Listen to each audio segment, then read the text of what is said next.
part. So keep this in mind, because that's why you live when you are in front of class.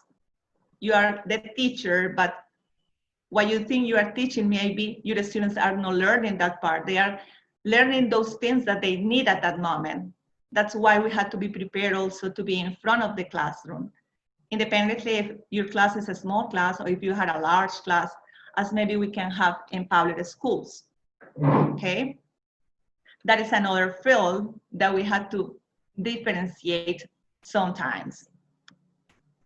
So this is our agenda. As I said some minutes ago, we are going to talk about the beliefs about teachers, about students, and I'm going to share with you some example of activities that I had carried out in the last years with my students at the elementary school. As you know, I work for the UPB elementary school, right?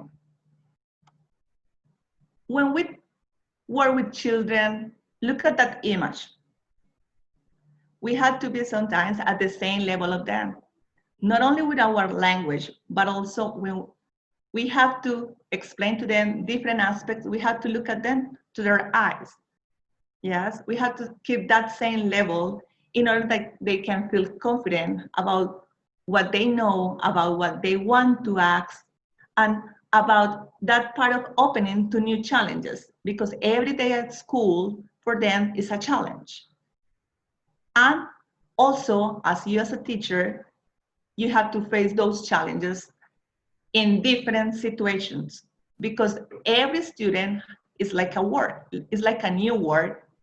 But when you are teaching, sometimes you forget about that and you just give the class, distribute like your class, giving different contents, but you forget about that part that you have different words in a same word that is the classroom. So when you keep that closeness with your students, you can understand what is beyond that student who is there understanding or no, and how can you approach to that student who needs some help from your part. So here we have the first two beliefs that people have about teachers, especially elementary teachers. They say, oh no, in the elementary school, they are just low-level speakers. They are just starting learning how to speak the language. They are just haven't passed any certificate, as we are like on fashion with those international tests, so they don't have any certificate. That is a belief. But when you go to the schools, to the elementary schools, you can face other realities. And that is the call, right? That don't think that always you're going to find low-level speakers when you have that experience in elementary schools. The second belief is, oh, it's so easy to teach children. The teachers just play. They work less hours, between quotations, and they just play. They don't have to do anything about preparing lessons, about reading, about writing. They don't have to go to extra studies because they just play. What they find around for the children, they just take those elements or those toys and they go to the classroom and play. Maybe when I'm starting with these two beliefs, some of you say, ah, yes, I think that's true. Or I have listened to some of my partners or to some of my teachers saying those beliefs about elementary teachers. But what is that part that maybe you don't know about what happened in the school? Teachers have a good language level. Why? Because it's in these early ages where the students, when the children are like starting that language process acquisition, and they are like sponges, right? They are taking everything that is around them and they are eager to learn. They are explorers. They don't mind if they make mistakes. They don't mind if they don't understand. They just want to participate. They just want to be part of that world where they learn and where they have fun learning. Yeah. what happened with that good language level is also that part where the students start learning how to pronounce, how to do their sentences, how to write. But in some minutes, we are going to say what is beyond those aspects of reading and writing, or about those aspects of pronunciation. Because remember that nowadays we are saying that we have Englishes, that we don't have just two English, or that we just have one English. Like maybe some of you started the career saying that, no, I just speak British, or I just speak American English. But nowadays we are saying that we speak Englishes. So our students are also open to that opportunity to learn to pronounce differently. They are marked to pronounce in a certain way. Teachers at school should be open to changes. Why? Because every class is different. When you arrive to a classroom and you have prepared your lesson plan for that class, maybe you have 2 or 3 activities to develop during the class, but if one student is not open to those activities and maybe start disturbing the class, start bothering their classmates, you have to stop your class and take the second plan that you have, the third plan or the fourth plan, or maybe you don't know if you are going to continue with your English class or you are going to change the topic of your class in order to keep calm in your classroom. But that part of open to changes are also when your students participate. Because as they are children, they are eager to share what they know. And they are children and they know many things that sometimes you got like, oh my God, I don't know anything about this topic and this guy is giving me a lecture. That's part of being open to changes. Be active is because the students, especially in the early ages, they are not keeping that long attention span that maybe as adults we can have. We have to change the activities more or less every 5 minutes or 10 minutes when we are in 4th or 5th grade. But it means that we have to keep like running around the classroom? No, but we can change the activities. We can have hands-on activities. We can have coloring. We can have like active poses. Sometimes, for example, with my students at school, especially, I have like an active pose where I stretch with them. So at the beginning of the year, they said, oh, teacher, are we in the soccer practice? No, but it's special that you stretch some minutes because you have like a schedule of 6 hours and they are children, they need to move. And especially in our classes, we have to look for that part where they feel confident, but also that they feel that they can move and do something for themselves, not only about the knowledge, but also for their health. And for example, when you start giving those active poses, they ask you maybe a day, I can forget, and they say, teacher, what about stretching? Because as teachers, you also are full of activities, and especially at the end of the term where you have to have all your process ready in order to send to parents. Oh my God, no, today I can't stretch. But they ask you for that. Why? Because they also need to be that active, but in a different way that is not only running or playing any other game. Be open-minded. It's about those topics that are not familiar for us, but for our students are. You know that we have some seasons in the school, especially at schools, where they play with cards. So sometimes we have to get to know those games.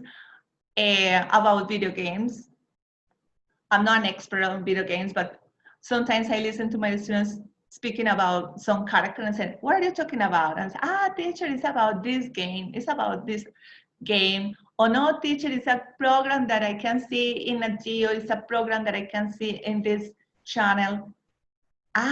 When you listen to those different ideas, you can take from them and bring them to class in order to enrich your processes, in order to start intertwining what they have out of school with those aspects that you have in a school, because it's not a secret that we have to fulfill some requirements from the schools and some requirements from the Ministry of Education, right?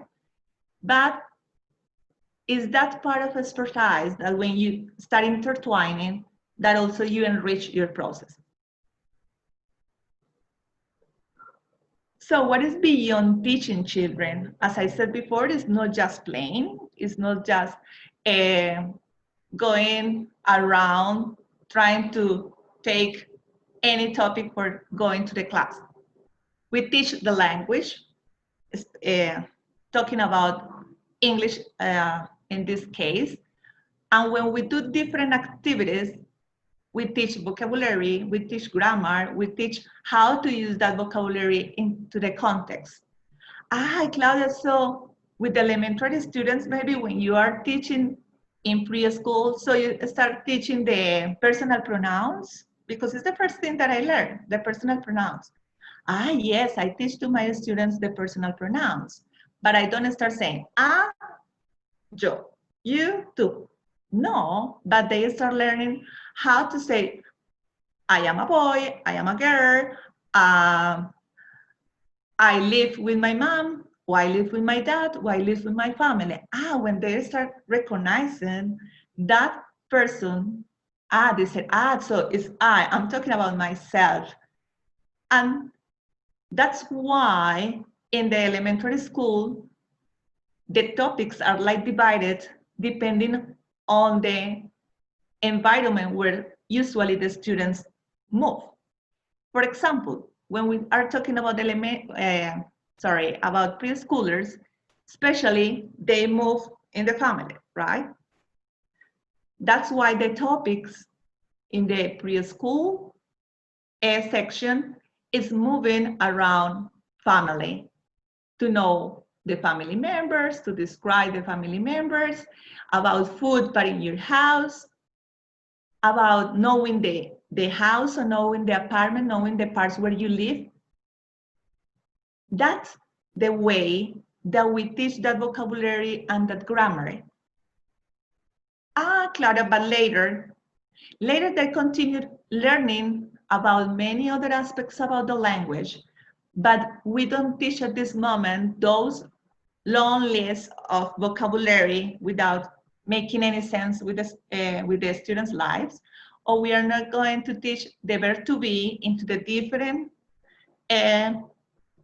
personal pronouns, as maybe some of you also had the opportunity to do it.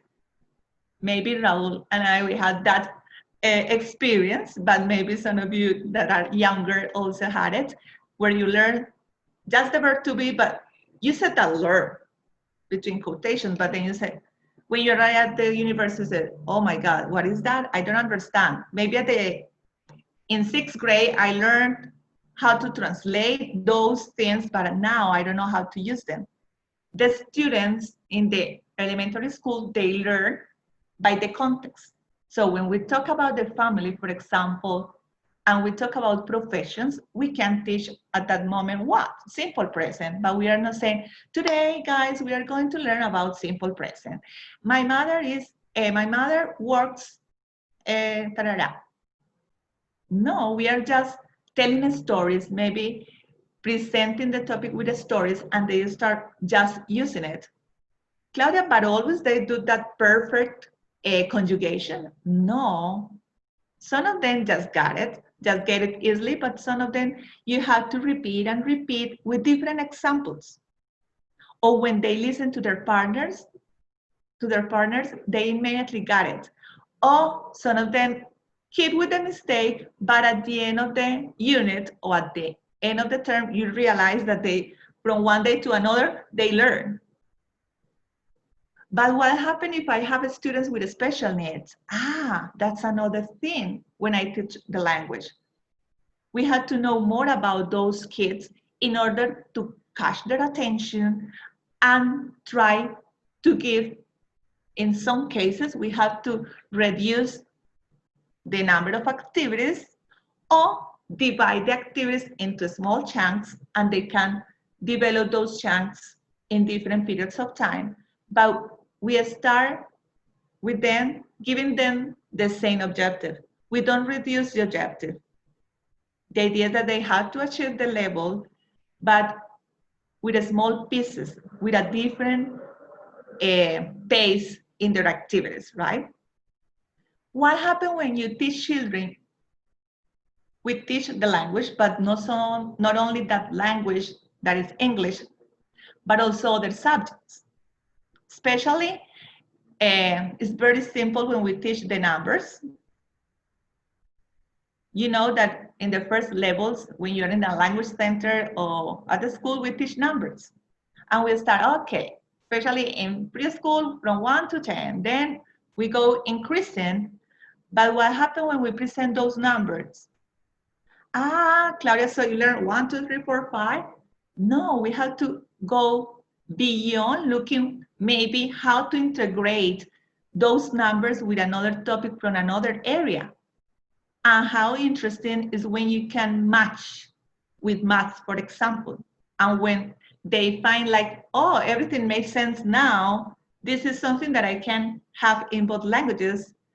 And how interesting when you don't say how you are doing that matching and your students say, oh, teacher, is the same that I can do in math. Oh, teacher, is the same that I have in science, dependently of the topic. Or when they say, oh, teacher, I can apply this strategy maybe in social science. When you work, for example, with graphic organizers, and they say, teacher, when I present in social science, I use a mind map that maybe you told me for talking about science of fun or extreme weather. So they start like implementing those strategies that you teach in your language class into other subjects. And also how can you take from the other subjects to your class. But what happened in that part of teaching formative aspects is not only about language. You also teach about how to keep in touch with the classmates out of class. Maybe you say, oh yes, they are very good at social media, but some of them, they don't know how, and some of them, even in the private schools, they don't have a cell phone or a smartphone. So we had to teach them how to use maybe the phone. Okay, you can ask your classmate for the phone, the home phone, and you can call him, but be careful, you have to call him in proper hours. Don't call him at 10 p.m. because it's not a time to call to a family's house. Why we said that? Because they are children and they are learning how to behave with their environment, how they can interact with others in a school and out of the school. Also, when we talk about those formative aspects, is when we talk with them about many aspects about their daily life and how they live those aspects, how they interact with the family, for example, and how they can enrich their own life when they listen to their classmates' actions, about their classmates' experiences, when they talk about how they help their mothers in the chores at home, and also how as teachers we can implement some challenges in the classroom to say, okay, the challenge for this week is that you're going to help at home, and maybe next Monday we are going to share. And they start like creating new habits that are also part of that living outside, but that borns in the school. When we said that help students, is that we know that our families today, they are from different sizes, they are from different family members, and sometimes our students go to the school and they don't know what to do if they have a problem.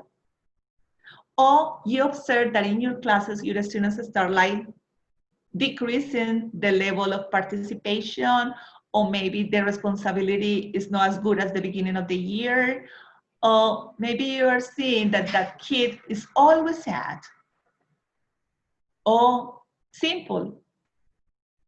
That girl is always with a jacket and it's so hard and it's always with a jacket. And when you start going beyond those different aspects, you can find different lives that are waiting for someone to ask about those events that maybe are marking their lives. But Claudia, they are just starting their lives. They are just in preschool. They are just in first grade. But you can imagine how many stories can you find beyond those students. And you can imagine how many lives can you change in those years if you ask at the right moment about what's happening. Or if you just ask them what they need or what they want to do.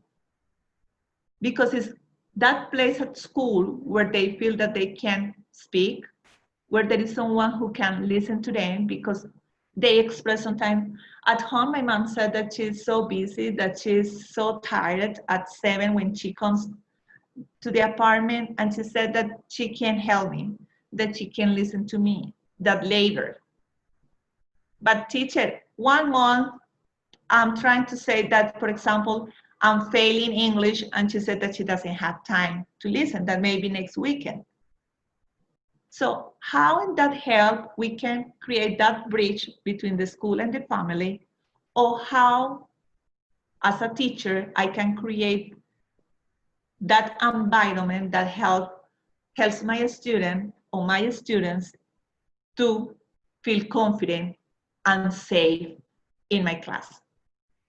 Teachers learn from students, and I put that learn in capital letters, because we learn a lot, not only about language, but about many aspects, and also how to be happy with many things, how to enjoy the different activities. They transmit that energy that you really need every single day. That's part of learning. Remember that nowadays we don't say that the teacher is the one who has the power with the learning, that we are not just like the bank depositing knowledge in all those empty heads. No, we are in a classroom to share. And how happy they feel when they say, oh, thank you, Simon, I can learn that. I have never listened about this experience or about that animal, especially, for example, when we talk about animals, and they love dinosaurs, and they know those names, so difficult names, perfectly, and they know the difference, and they know how they disappear and why. So when you allow those students to exchange with you the knowledge, it's not only an activity that enrich them because they can listen to each other, but also enrich your practices. Or how they feel when they see that you take into account some of their suggestions. They are in elementary school, but they are critical about some things. And they said, oh, teacher, maybe for presenting this topic, I would like to do this and this, and say, okay, I will take it into account maybe to the next topic. And you keep that in mind, and next topic you present it as they suggest you, and they feel important. They feel that you trust on them, and that you feel that they are a very important part in that process. That is not only the teacher who is in charge of it. About this second section about beliefs about teachers, we have, oh no, in elementary, teachers just great with, look at this, happy faces. And the students always behave. You don't have any problem with them, so you just sit down and keep calm. But what happened with those happy faces? maybe some of you know something about language policies and also about education policies. And you know that the Decree 1290 is about evaluation, about assessment too. And they give that, it gives a complete autonomy to the schools to grade as they want to do it. But when the students pass from one school to another, they have to keep the scale that the government designed, that is about by desempeños, right? Maybe if you go to a school called N school, yes, they keep happy face and sad face because they have the autonomy.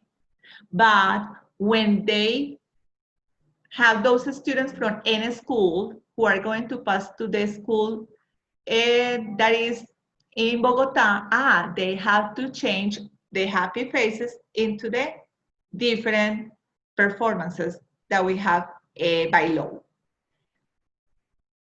I'm going to talk about my experience at school. At school, we grade by numbers.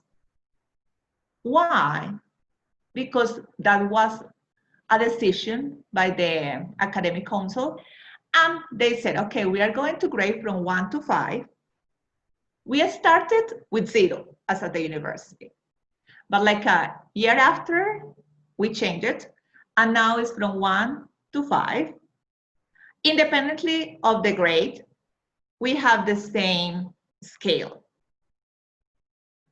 It means that when they start in a kindergarten that we had at the school, kindergarten, and we had also preschool, they start seeing numbers, right? But I have to know when to give 1 and when to give 5. What are the reasons? What is my criteria to say to a student that it's having a performance of 5 in a composition or in an oral presentation is having a 3? That's why it's important to have clear the criteria in the different assessment that we can have in our classes. Observe the performance based on the school indicators. That's also something that is autonomous. We can have the case that we find 2 schools with the same indicators, but that's part of the school and the specific subjects to design those indicators, depending on the methodologies, depending on the philosophy of the school, depending on they want to make some emphasis. That's the way that they are designed.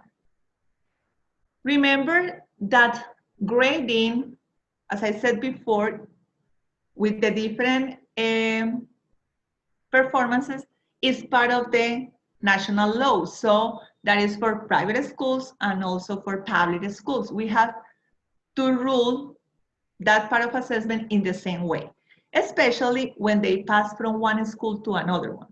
I could not pass from Principito Dorado to Blancanieves, saying that in Principito Dorado, this student has a 10 in Spanish because maybe the other school said, but what is 10 there? No, they had to define the scales that they have into the ones that the law is saying. We had to keep in mind that in order to assess our students, we had to use different activities. And as they are children, we can have many activities where they can show us what they learn and how they learn it. So that's why it's so common that we can play, yes, but with a purpose. And that they know, teacher, this game is to learn this or is to practice this. They associate, and not only is because of the teacher introduction of the activity, but also because they start learning how to make those associations. But we can have a written test. Yes, they can have it, but also with a purpose. And always keeping in mind that they are children, that you have to keep in mind the phone that you use for those tests, the size of the phone. And if you have students without low vision, also you have to keep in mind that, because you have to use bigger fonts.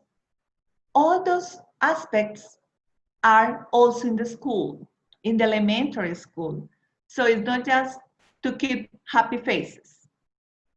And when we do, or when we draw that happy face, we have to know how to explain what is beyond that happy face. It's not just because you did the activity or because you finished the activity.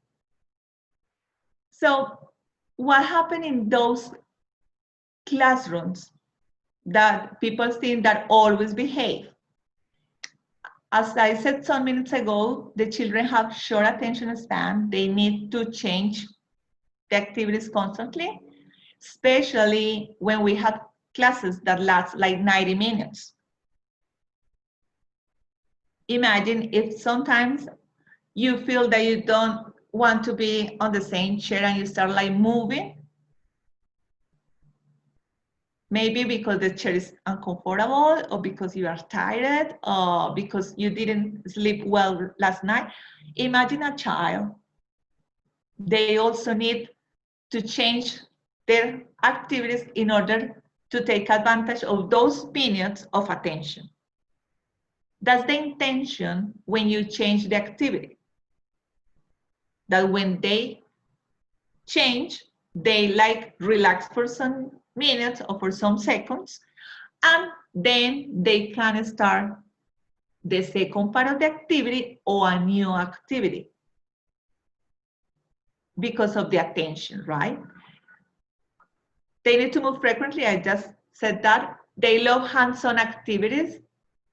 Claudia, but we are teaching English or we are teaching Spanish. But there are many activities that you can have with this characteristic, where they have to manipulate paper, where they have to cut a paper, where they have to model clay, for example.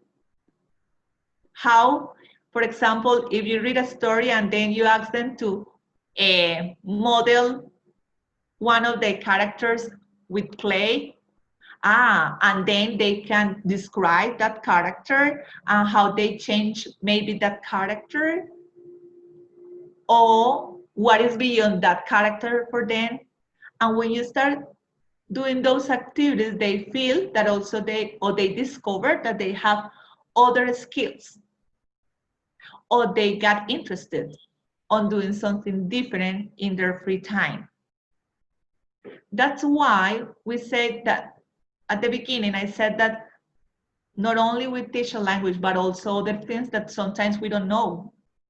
And that maybe later, when we find those students, they say, oh, teacher, I remember that in a class you taught this, and at this moment, I still do that activity. And maybe you can think on those activities that you had when you were at high school, or maybe in the elementary school, and now you are still doing those activities, or maybe you have good memories around those activities. They love to tell their stories. They love to be listened. So that's why the participation in class is actively. And they always are with the hands up. Always, or sometimes they don't participate, but you have to ask them.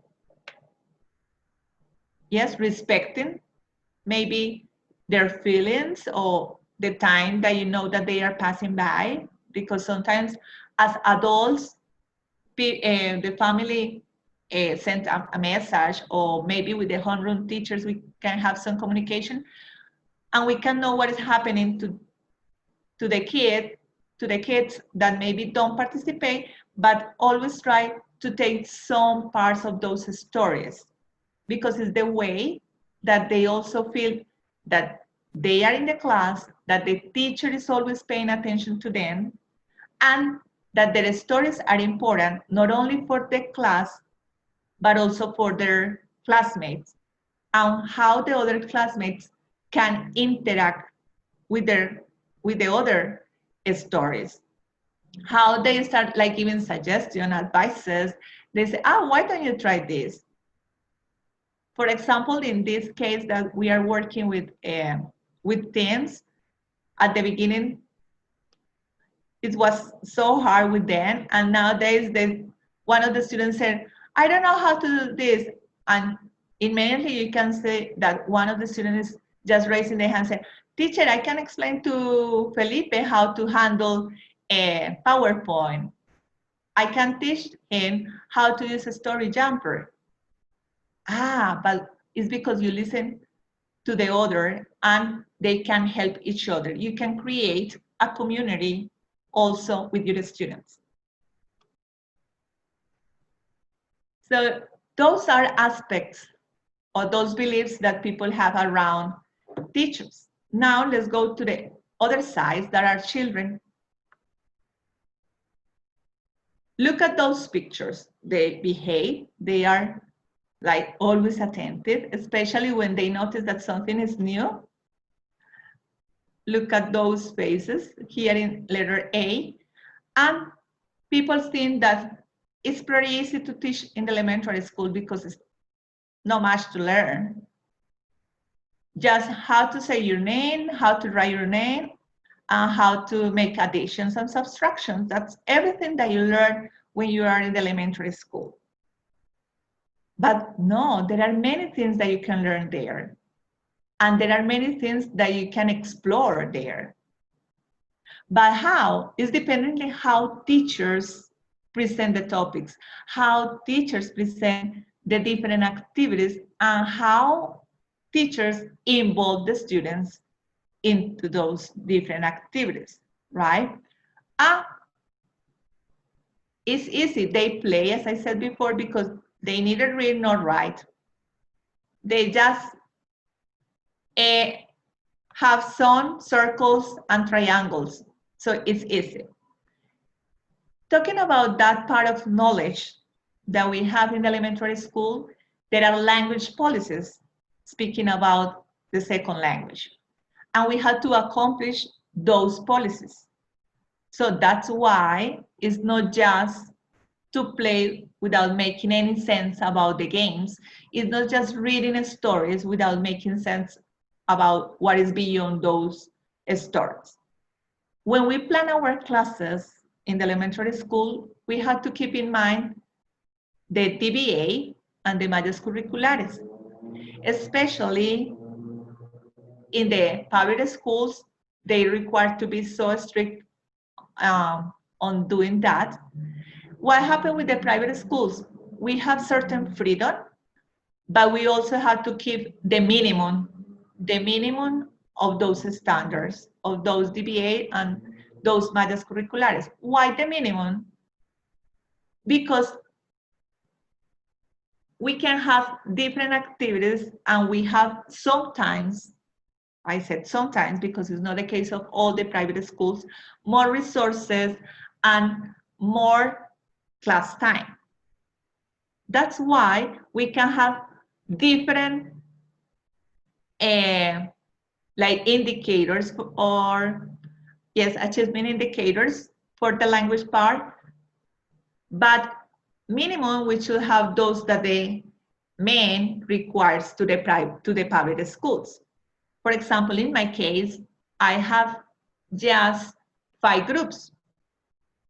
And the other part is that I have just the head of the group. It means that for one group, we have 2 English teachers. It means that I have classes of 15 students or 16 students at this moment. And it's easy to work with that small group that when I have 40 students or 50 students in a class, in a large class, in a public school, where maybe I don't have chairs for all my students, or where maybe it's so hot and my students are not in the same conditions to learn. That's why we can have some changes. But it doesn't mean that in the public schools, they cannot achieve certain parts of the language. They do it, and sometimes they do it better than in the private schools. But that part is also how teachers devote some time to reflect about the practices, how they can analyze what is happening beyond the students.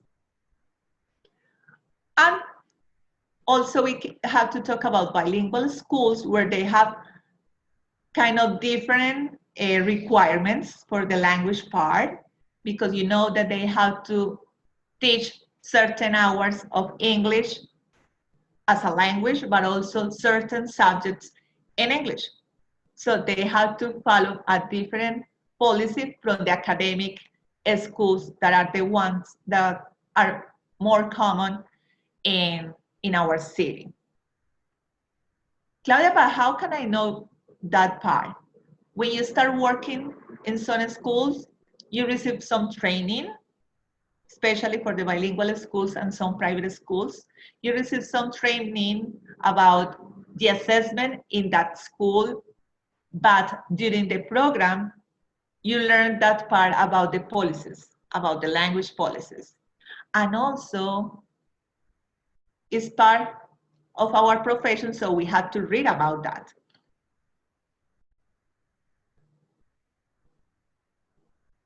Oh my God. Here, it was because of the program, because DS was here. I don't know what happened. Let's read this quote that I really love. Information comes dressed in many clothes. But why? Information comes dressed in many clothes. What is that? It's because we can have different elements to read. We can have different elements to write. So not always are in the same way. And it's something that we have to take into our consideration when we plan our classes, and also when we accept some of our students' tasks that are different from those that you maybe have in mind. Look at this slide where I have different images. Just observe.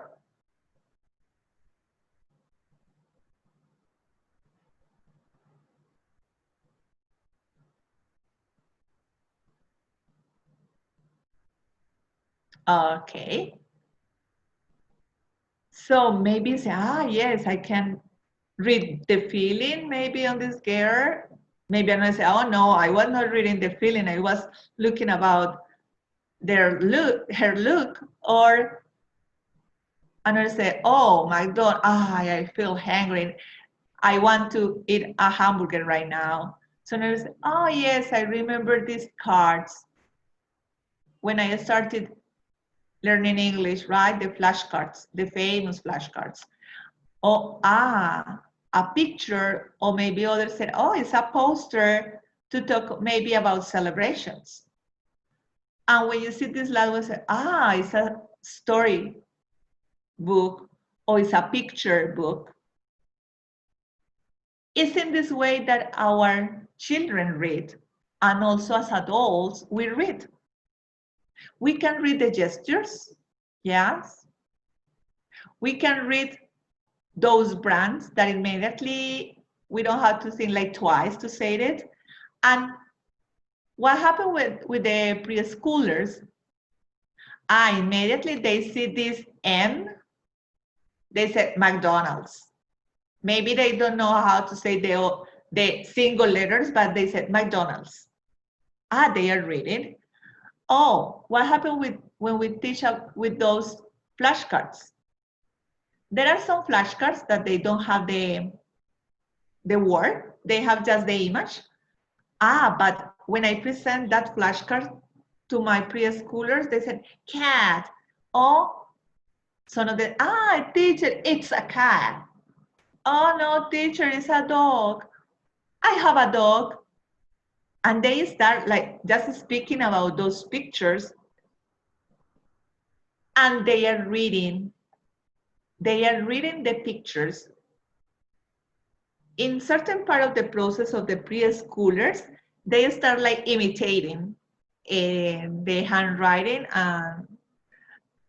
and maybe you ask them to just draw a cat, and maybe when you check the notebook or the paper where they are writing, they start imitating the handwriting that you have maybe on the board, or also the word. Later we are going to talk about that. The posters, they generate a lot of comments, they generate interactions, and they are reading the pictures. They don't have any word there. But only the children know, with teenagers, I can generate discussions around a poster or with adults. So it means that we can read. Why? Because the information comes in different, with different clothes, right? What happened with these storybooks that, especially for children, they are picture books. They don't have words, yes? And they generate their own stories. Maybe the teacher tells a story, and if it's so common that in the classrooms, we have like a basket with those picture books, and they go and pick up that book and they start telling the story, but in their own version. Maybe in Spanglish. Sometimes they create new words and they just say the words from the vocabulary that you are working, but they are creating stories, they are speaking, they are reading. And what happened with this?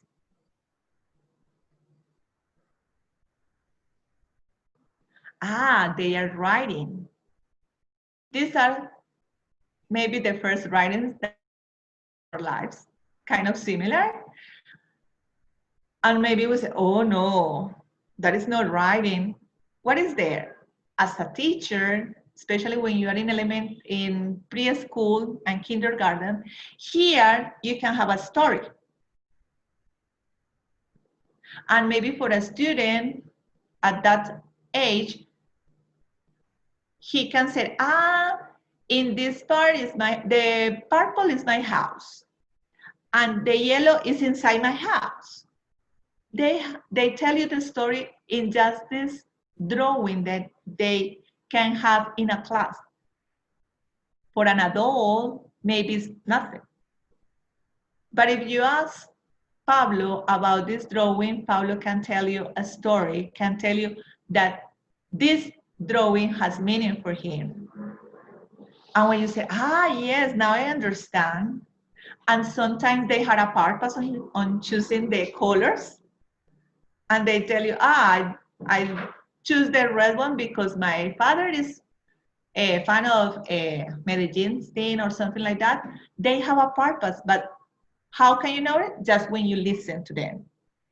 Maybe later, like in preschool, preschool, sorry.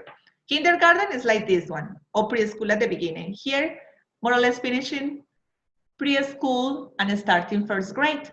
They start drawing in this form. Look at the body.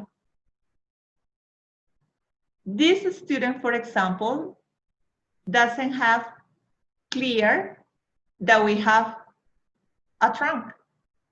But he has clear that we had a head, 2 arms and 2 hands, 2 legs and 2 feet. But it's missing to develop that part of the trunk. And that is a process. Maybe you had the opportunity to analyze some drawings and say, no, this little kid draws perfectly. Not all the students have the same development. And then they start writing, yes, like functional writing, and I can start understanding, my weekend I went today, I don't understand pretty well here, but I can continue. Maybe here said spark.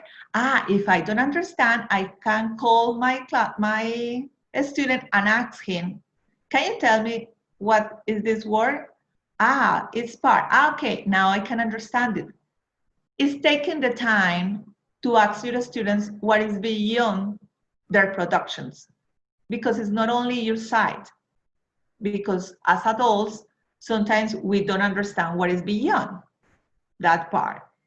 So that's the importance to listen to the others. At this point, I'm going to share some activities that I have done from preschool to 5th grade in different years. So look at here. Pretty common topic in the elementary school, family. Ah, maybe I can present this picture and they know this guy. Ah, especially the boys and some girls who are so fans of playing soccer and they practice, they say, ah, yes, I want to be like him, I know him. Maybe Shakira nowadays is not so famous for them, but some of them can know her and to say, ah, yes, she's a famous singer. Ah, so here I have a famous family, and I can talk about family, and I can teach father, mother, sister and brother, or sisters and honoring brothers, siblings, depending how you want to direct your class. And then I can ask them to draw the family. And this can be an example. Look at the drawings. Yes, they are like sticky drawings. But if you analyze, you can say, oh my God, okay, so maybe this is the father, maybe this is the mother, two sisters and one brother. Okay, that is your interpretation. But when you ask the little kid, maybe you find something different. No, this one is my grandpa, this one is my grandma, this is my dad, and these are my sisters. That's why we cannot infer what they draw sometimes. We had to ask them because it's the way that they express. And also it's the way that you also know your students. And you are teaching language. In that language, we are teaching vocabulary and grammar. What happened with this first grade activity? This is a poster. From here is from the book, but there is a poster with the same image. What is about presenting that poster? Maybe we are going to talk about fruits. Or maybe we are going to talk about color yellow. Or maybe we're going to talk about how to decorate a table. But we are in first grade and the title said good food. So we are going to talk about healthy food. And what do they consider healthy food? Because some students, for example, they said, no, eating hamburgers for me is healthy food. But someone said, oh no, that is not healthy food.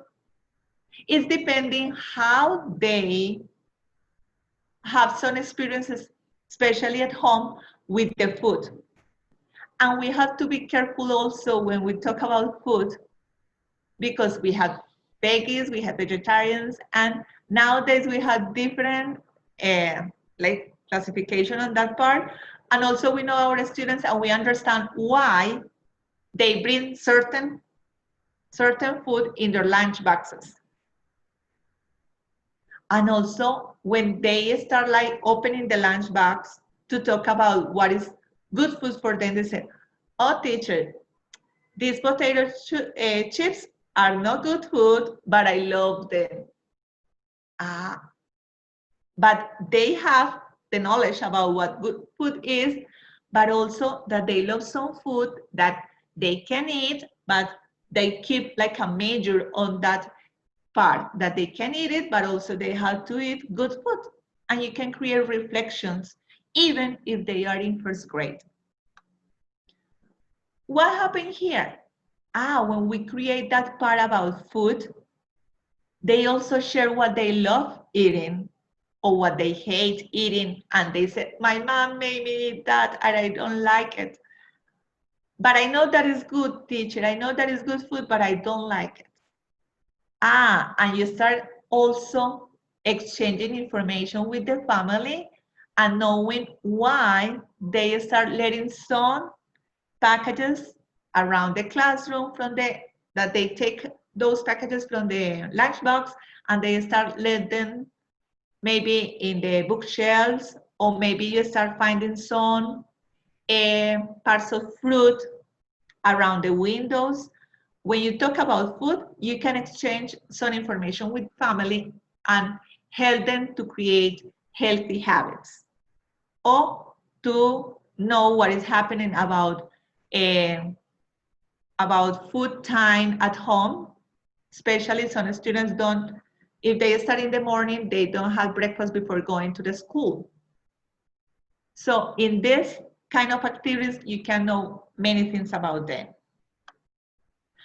I really love this activity. Maybe some of you participated last year with me with this activity in the boulevard. We went to the boulevard with the second graders, and they have some surveys.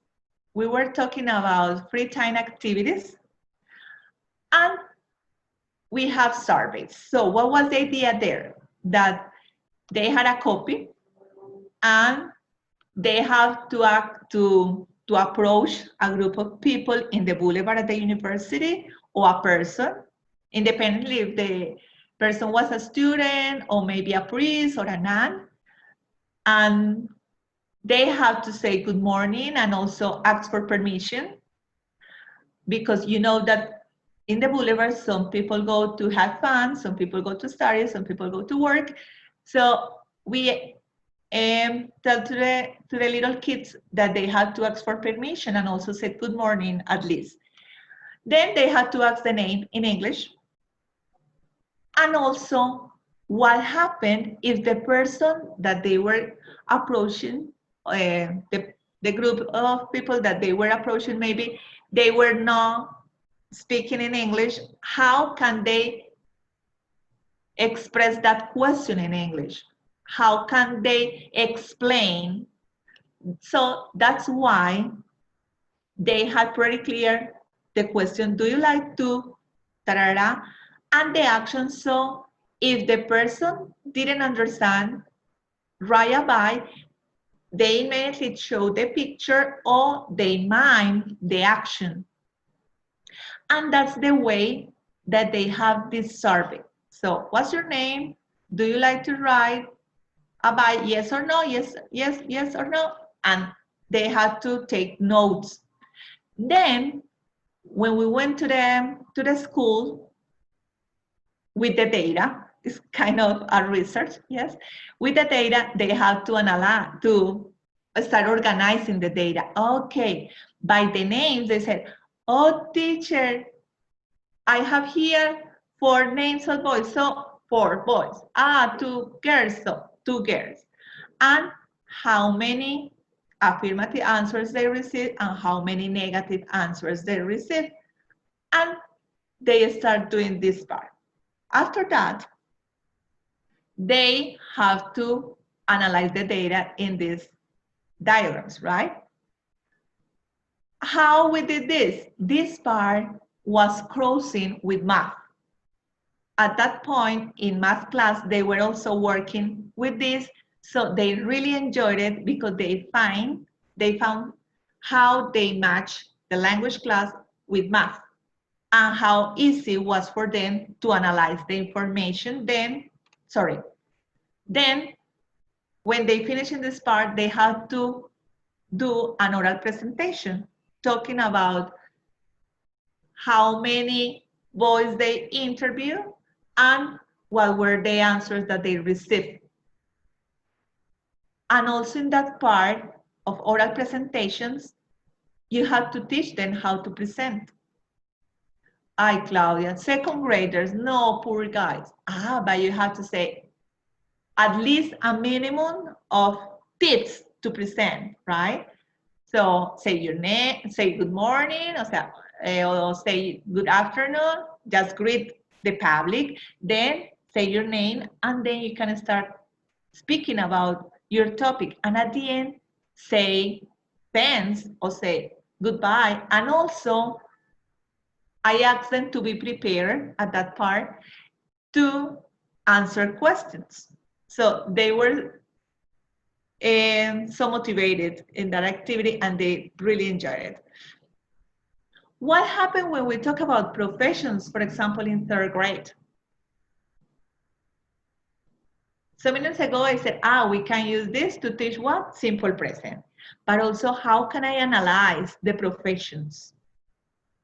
How can I analyze those pictures that some of our between quotation textbooks, because they are not our, we have them from publishing houses that are abroad. They are not part of our culture. So how can we analyze the images? For example, this is a nurse, but usually if you are going to look for a picture of a nurse, it's a girl. And how some students said, no, teacher, it's not a nurse. The nurse are only girls. But maybe one of your students can say, my dad is a nurse. So how can I take advantage of the pictures to talk about other matters? Teacher, a pilot? Oh no, pilots are just boys. And how can you create some discussions with third graders? Claudia, can they speak everything in English? Some of them have some vocabulary that help them like to express some ideas. Some others try to do it in Spanglish. And also, you have to create some spaces to listen about their interventions in Spanish. And then you give the feedback in English. That's a way that they can understand. The same with firefighters. Usually the pictures are boys, yes? With the housewife. And here we don't have a housewife, yes? And usually we have what kind of housewife? A housewife that is disorganized, right? But what happened with this man? He's working here with his children, and maybe it's the man who is ruling home because the wife is working outside and working on the same chores that a wife has in the daily life of a house. In fourth grade, they start reading more printed tests, and just with the pictures, we can interact and also ask them about their customs. Especially in some schools, we have students from abroad or students from other parts of the city, because we can teach in Medellin, but they can come from Caldas, Sabaneta, and they have different celebrations. So how can I take advantage of that? So we can say, what is the celebration, when, why, where, how can I interact with images, and also this part of graphic organizers that are useful not only for learning, but also for teaching. And in fifth grade, for example, this part, I really love this video, and it was thanks to some students that Raul had like a couple of years ago, and they had the lesson plan activity with me in fifth grade, and the topic was different types of home. And in that part, the students, Raul's students, sent me the lesson plan to put into practice in my class. And they say, yes, Claudia, the idea is that you present this video to the students, because the Three Little Pigs is a story that presents 3 different houses, yes, from different materials, and the students have to work with materials in the class. But what surprise when I start preparing the class before going to the classroom, and I noticed, look at that image.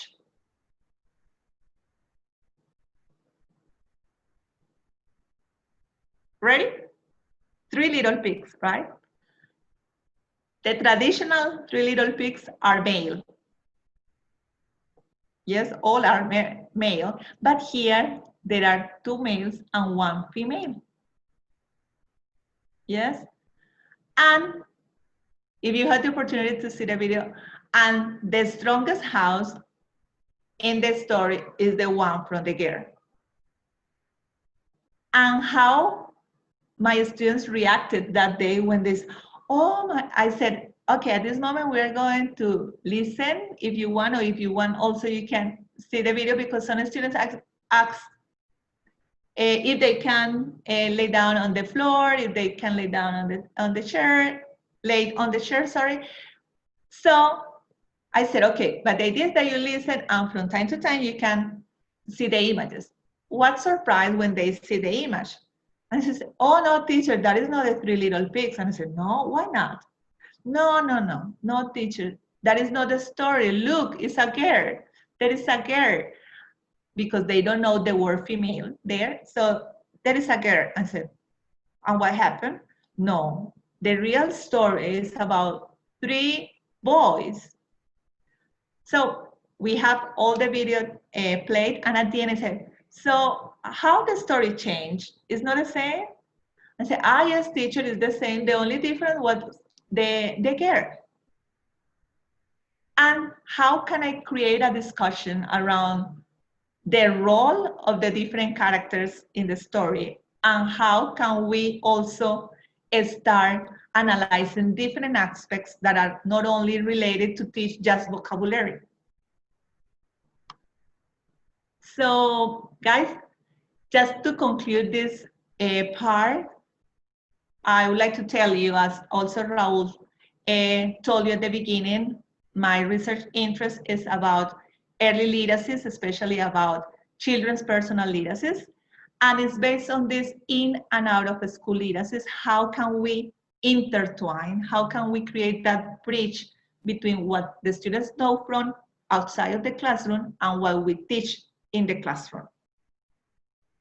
Also, we talk about multiliteracies. That is, how can I take advantage of those literacy practices that my students have? And also, how can I teach them how to read and write in different ways, that is not only just decoding and encoding letters? And about multimodality is that part that we can read different colors. How can I express my feelings using colors, and how can I take advantage of those 3 aspects in and out of school literacies, multiliteracies, and multimodality to enrich my classrooms, and not only to teach lists of vocabulary or just grammar, okay? That's my part. Now, Raul, I think that we can have a round of questions if you consider.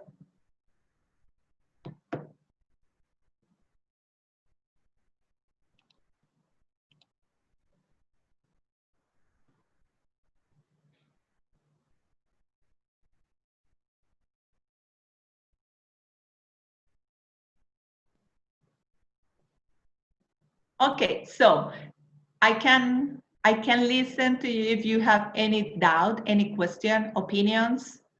I'm open here to hear you.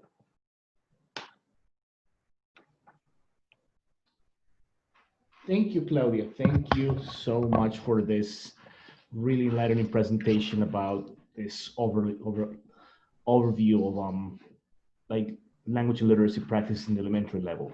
So yeah, this would be a good moment. If any of you have any questions, you can either open your microphone or you can just type them in the chat and we can relay the questions to Claudia.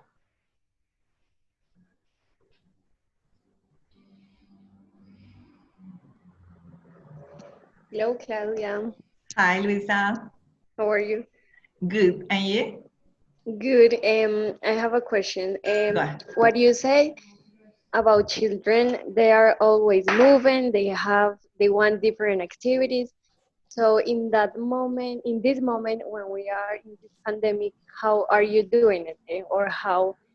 Yes, how you're doing it, and what has been changing for you in this case?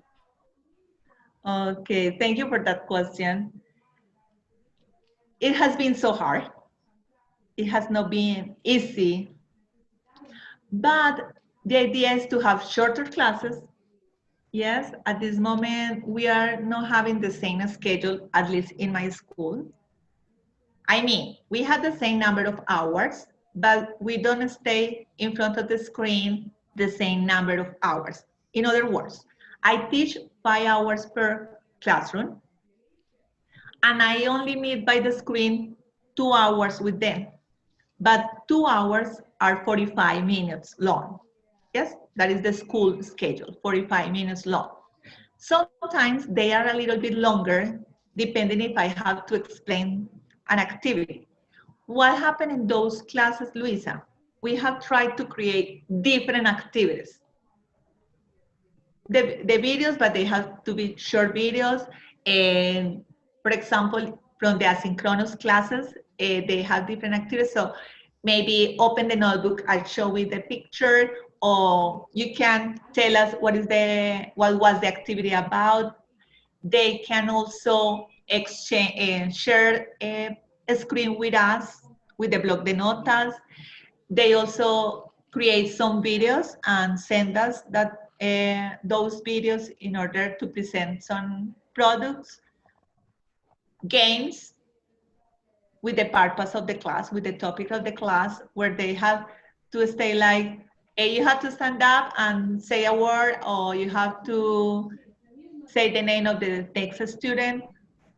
And especially the schedule of the school has been designed for this time to be like one synchronous hour with an asynchronous. It means that they don't stay the 90 minutes in front of the screen, that they can interact with other sources. I'm talking about fifth graders. In preschool, the classes are shorter. They are like 30 minutes long. And they sing, and sometimes the teachers ask for materials in order to paint and to cut. Honor. In that way, they can move more. At this moment, I'm just working with fifth graders, and that's the way that we are carrying out our classes.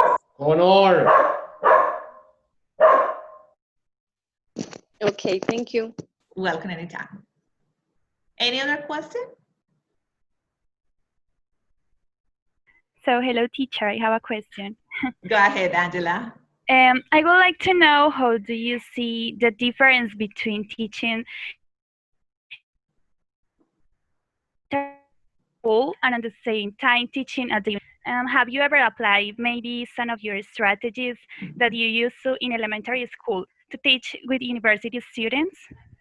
Yes, of course. I really love that matching. I really love that matching of teaching children and also young adults, and some of you are teenagers. Why? Because I can exchange some of those activities that maybe work for me in the elementary school, and sometimes I can like giving a switch and put it into the undergrad activities. And sometimes as professors at the university, we forget that undergrads also like moving sometimes, that also you like to have hands-on activities in the classes. So those are especially the activities that sometimes I apply with the undergrad students, depending on the topics. Yes, depending on the topics. For example, reading stories is something that with undergrads works, especially in the first semester, where when they are not so confident with the language, starting reading like stories or writing short compositions, or some of you maybe are good at drawing, or good at presenting, and how can those different activities also enrich the process of the other students? Thank you, teacher. Welcome.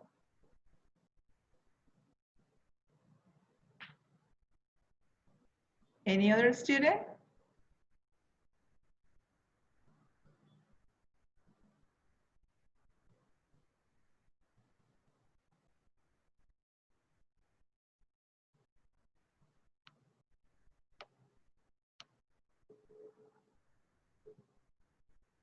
So shy today, guys.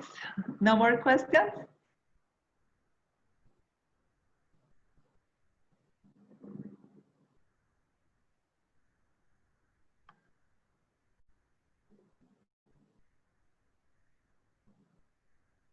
So Raul, let me know if you have something in the chat. No, not right this minute, Claudia. But can I? I wanna go back to that question about the activity. That question, that the last question Angela was asking about adapting. Can you give us a concrete example of one activity that you have successfully moved from the elementary, like the pre-K 5 context into your teacher education classes? Like, can you give us one example, one concrete example, just so the students can see how the adaptation process operates? Okay. I think that here I have some students who were in that class. It's about, for example, when we work with interactive notebooks, where we had to cut out words. Especially, I remember an activity about parts of a speech with interactive notebooks, and they had to cut out the parts of a speech, and then they had to cut out like other two columns where they have examples, and also they have the definition of those parts of a speech, and they were scrambled, right?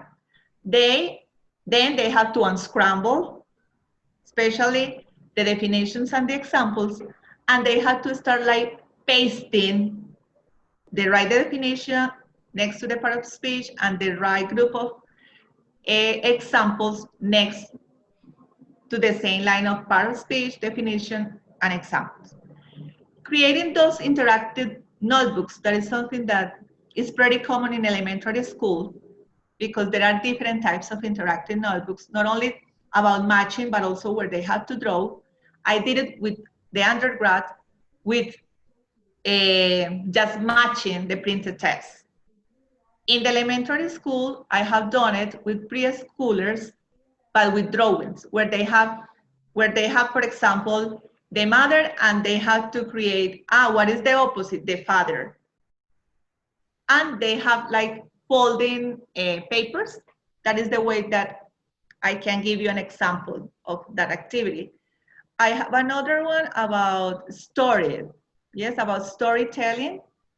But I brought some big books from the school that we use, especially in preschool, first grade and second grade, are big books, and I distribute those big books around the classroom with the undergrads, and they have to read the story and then tell the story to the classmates, but working as a storyteller with storybooks and also with flashcards that also present stories.